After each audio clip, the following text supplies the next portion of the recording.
Hey everyone, so in this video, I'm going to show you how to go ahead and send an invoice through Cash App.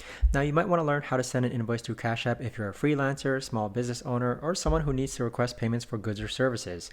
Cash App provides a straightforward way to request payments, making it easier to manage your transactions. This video is particularly useful for anyone to streamline their payment requests and keep track of their upcoming funds efficiently. It's going to be short, sweet, and simple, so make sure to stick around all the way until the end to learn how to send an invoice through Cash App. Now, what you're first going to do is go into your Cash App account, which looks like this here. Now on the bottom, you're going to click on this dollar icon.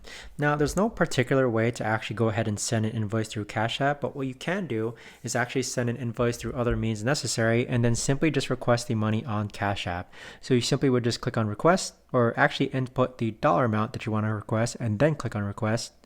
And then from here, you can either enter their cash tag, their phone, their email, you can add a note, or you could actually go ahead and select a box of someone who you've worked with before on Cash App. Now, again, it's important to note that you cannot send an invoice through Cash App itself.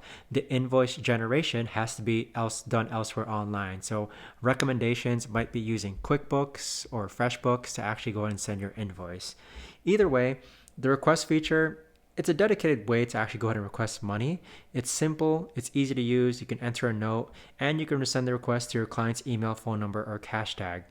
When we're sending the invoice or when requesting the money through Cash App, this note feature is pretty useful as you can include a detailed note specifying the service or product provided, and that basically helps you and the client keep track of transactions.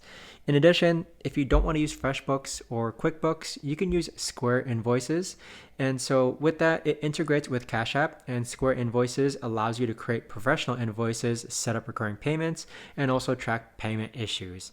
So there you have it, guys. This is the best and easiest way that I know to actually go ahead and send an invoice through Cash App. If you know of a better or easier way to actually do this, let me know in the comments down below. Thanks so much for watching, and I'll see you guys all in the next video.